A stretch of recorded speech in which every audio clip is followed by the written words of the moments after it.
The Philadelphia Eagles are going to try and defend a Super Bowl title this season, coming off of their championship. And they have a ton of players coming back. The main core of Jalen Hurts, Saquon Barkley, Devontae Smith, that is back, as well as a lot of players on both sides of the ball. The offensive line still looking really solid. The defense as good as ever.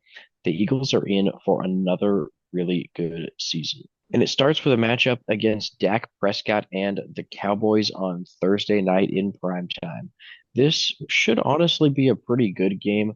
The Cowboys, even though they're overrated every year, they tend to perform decently well in prime time, and especially early on in the season. It'll be before, they've had their typical letdowns, all of the letdowns throughout the whole year. I think that they're actually going to give the Eagles a fight, but Philadelphia will defend the home turf. They'll start the season 1-0.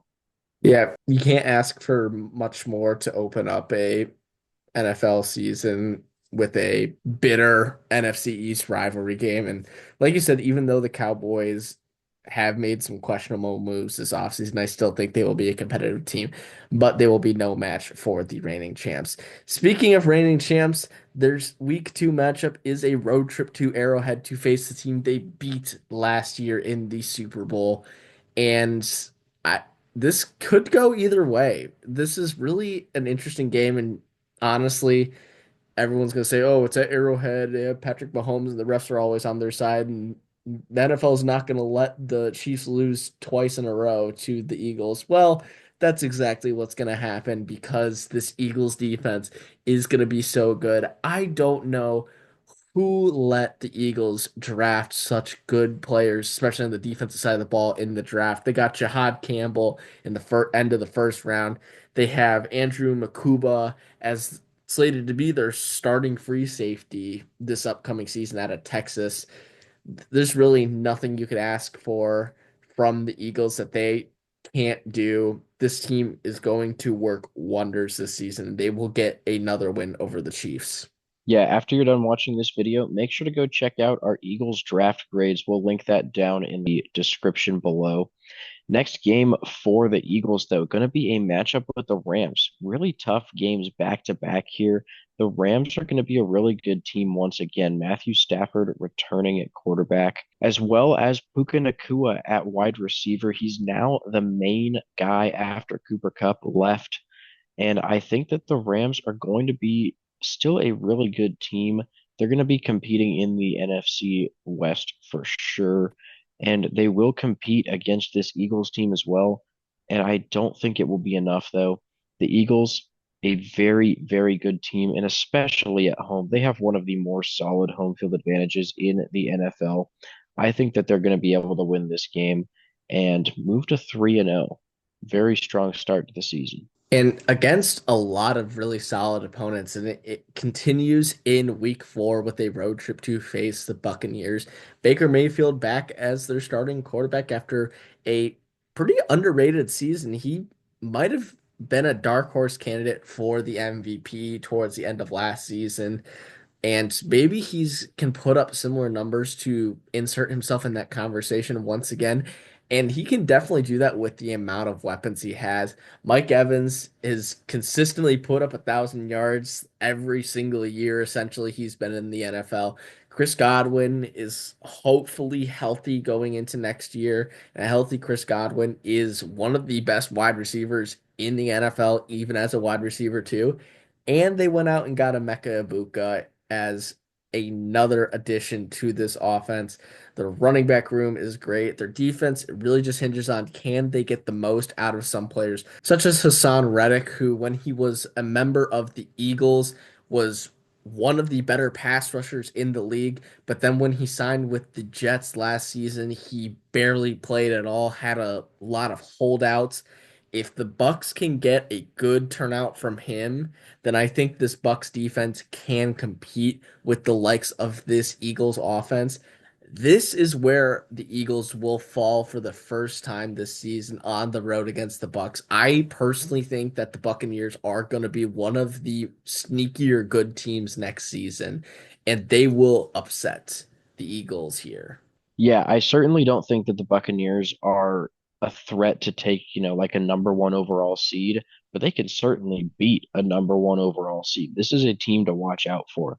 Next up, though, the Broncos, another team that was really surprising last season. Bo Nix had an incredible rookie season, very similar to what we saw from CJ Stroud 2 years ago. Now, will we see a similar kind of sophomore slump? I don't really think so. Bo Nix, unlike CJ Stroud, has a very solid offensive line this next season, and I think that he's actually going to be able to produce. I don't want to go off on a tangent about CJ Stroud because I'm a Texans fan, but I think he's a great quarterback. The offensive line's just not there. Bo Nix has a good offensive line, and he's going to be able to continue to produce this season, which makes him a very big threat against this Eagles defense on the road. But he is still young, and I think that's going to play into this game just slightly. The Broncos will make it close, but again, the Eagles will win at home and move to 4-1. And I think there it's a bit of a talent disparity. Yes, the Broncos are still very, very good, but if you look at their weapons compared to the weapons the Eagles have on the offensive side, it's night and day. You got A.J. Brown, Devonta Smith, Jahan Dotson, and Dallas Goedert as weapons for Jalen Hurts. Not to mention Saquon Barkley is arguably the best player in the NFL. And then you look at the Broncos and you have really some just like good role players. You got Cortland Sutton as their primary wide receiver, along with some other okay, just like speedy wide receivers, for lack of a better term, such as Marvin Mims Jr.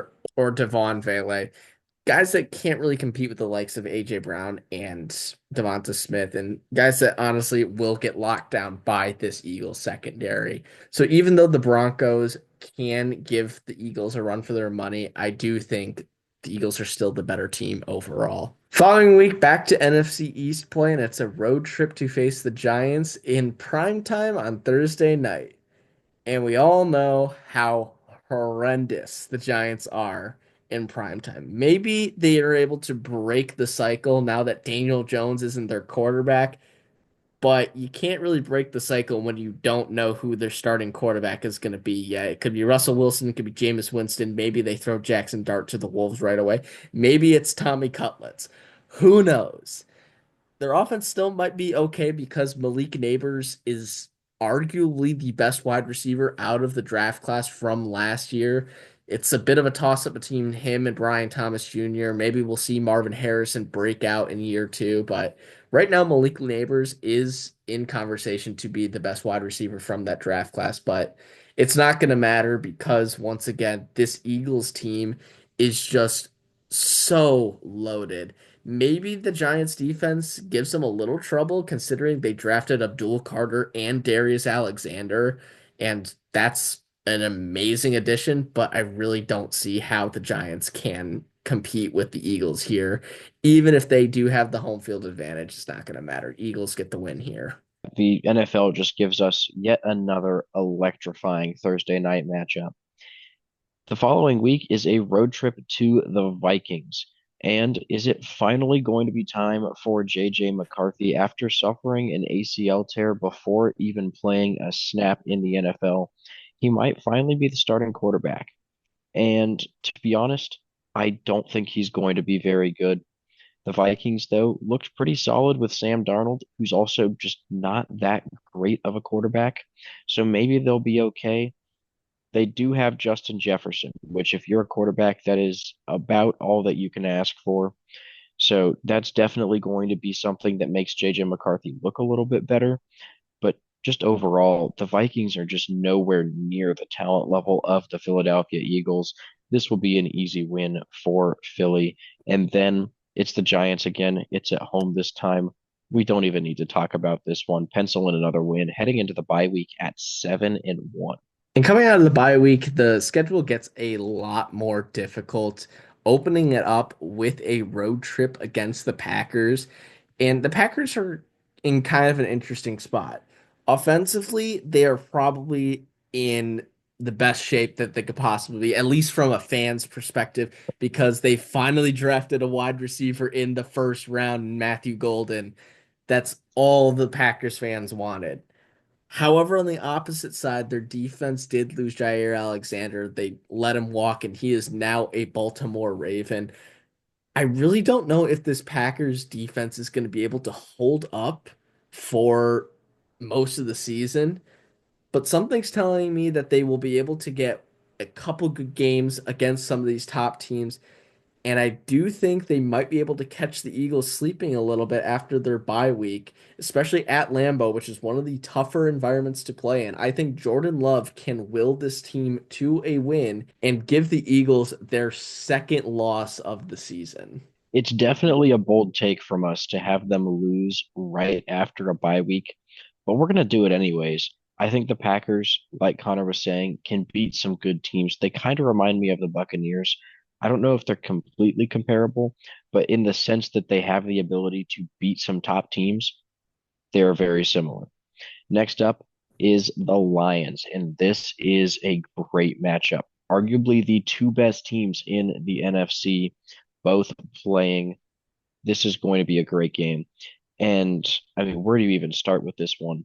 The Lions have Jared Goff returning at quarterback, Amon-Ra St. Brown at wide receiver. The defense is very, very good. They have one of the most aggressive coaches in all of football. This is going to be one to watch out for. And this game very well could come down to a fourth down that is not converted early in the second quarter. You never know with Dan Campbell. So that very well could be the deciding factor. We'll go ahead and say that they don't end up getting that early second quarter fourth down. The Eagles move to 8-2 in a very close game here.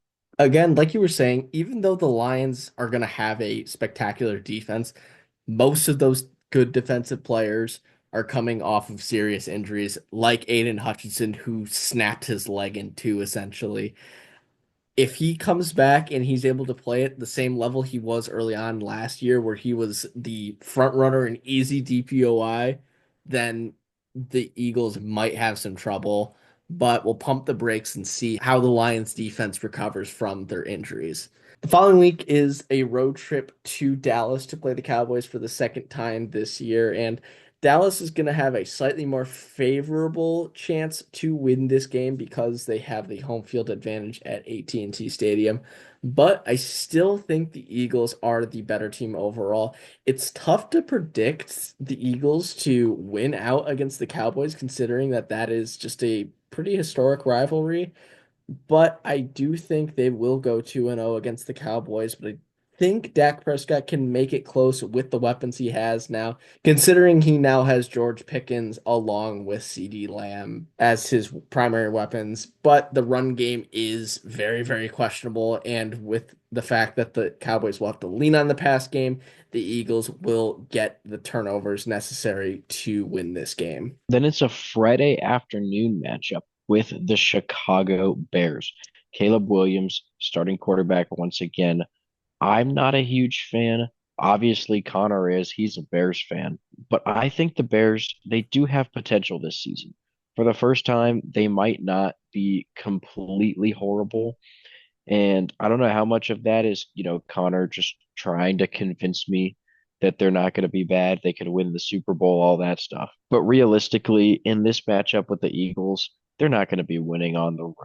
Philadelphia is just, they're so much better. They have more experience. Caleb Williams is still young. And I think that a lot of that is going to show, especially in tough road environments like Philadelphia. This is a game that the Eagles really should be winning. And it kind of follows the theme that we've seen from Philadelphia these last few seasons, where they hit 10 wins pretty quickly. At 10-2, that's an incredible record, incredible start to the season. I remember them being 11-1 to start the year at least a few years back.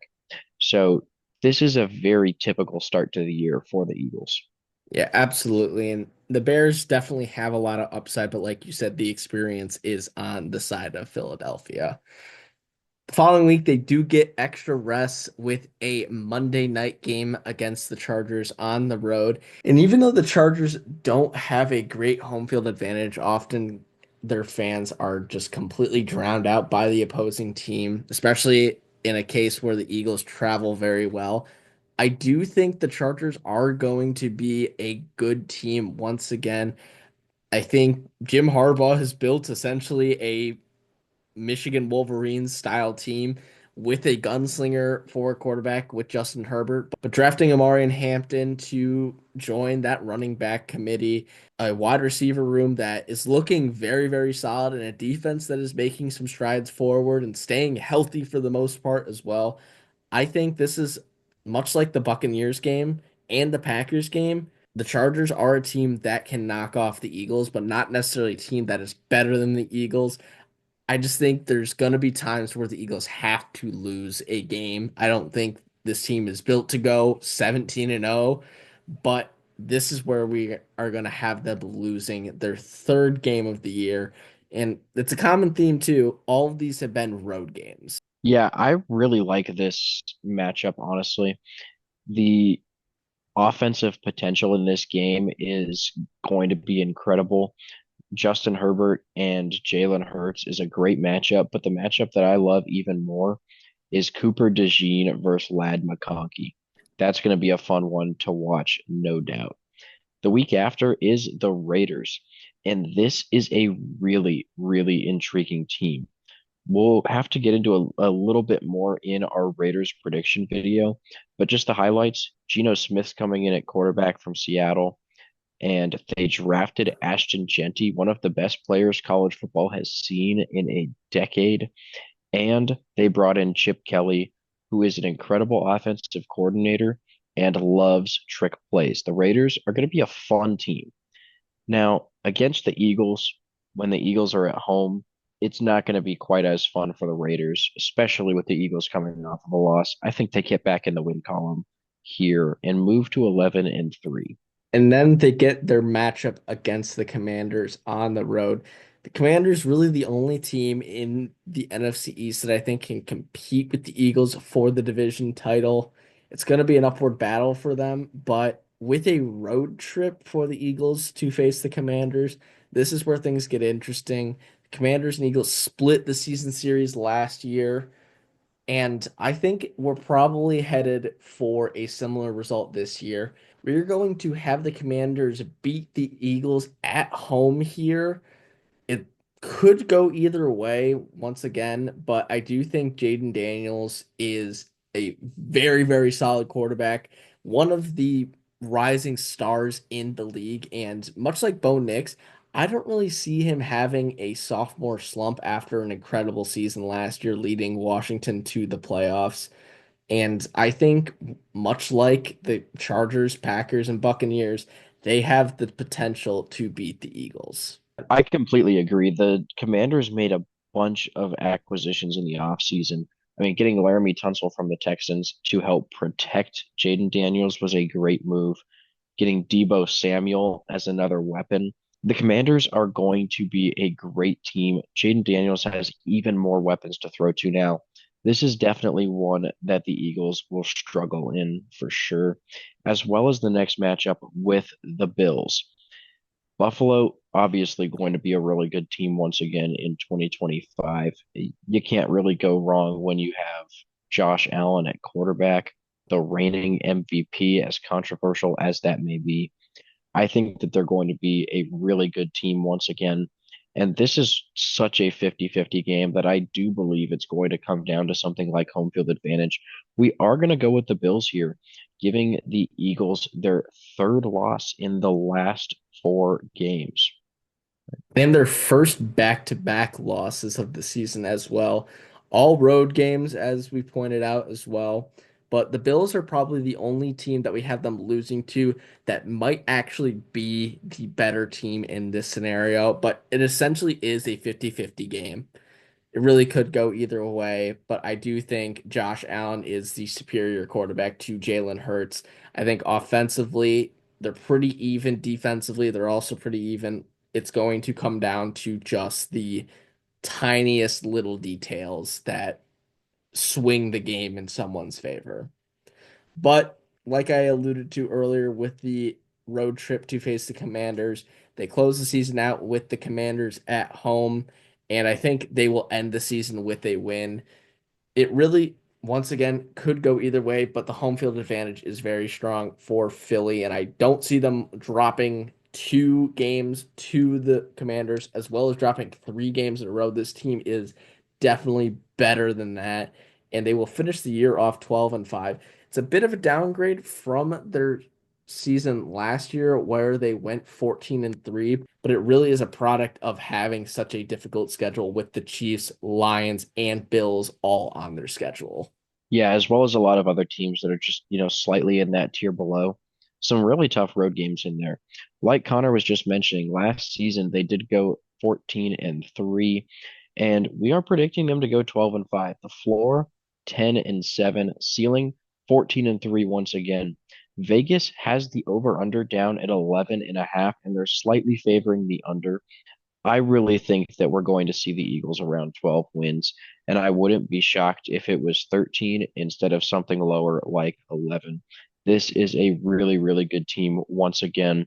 I think that they should be a shoo-in for the playoffs and again have a really good chance at the Super Bowl. What do you think, Connor? Yeah, I think this team is basically the same team that we saw last year. They improved pretty dramatically in the NFL draft, getting some very high-end talent. I think back-to-back Super Bowl appearances is definitely not out of the question. Granted, a lot of teams are going to be gunning for the crown, but as the saying goes, if you want the crown, if you take a shot at the king, you better not miss. And the Eagles are definitely cut out to handle any challenge that comes across them. And once again, it's going to be a very successful year for the Eagles, probably repeating as division champs and maybe another Super Bowl appearance. Who knows? It really just depends on the rest of the NFL. But that is a topic for the later videos. This is just the first video of this series, so please come back to watch the remainder of our NFL predictions. The Commanders will be the next team, and we will continue to move through the NFC and then make our way to the AFC after we complete the NFC teams. So please make sure to like and subscribe so you don't miss out on any more of those videos, and we will see you in the next one.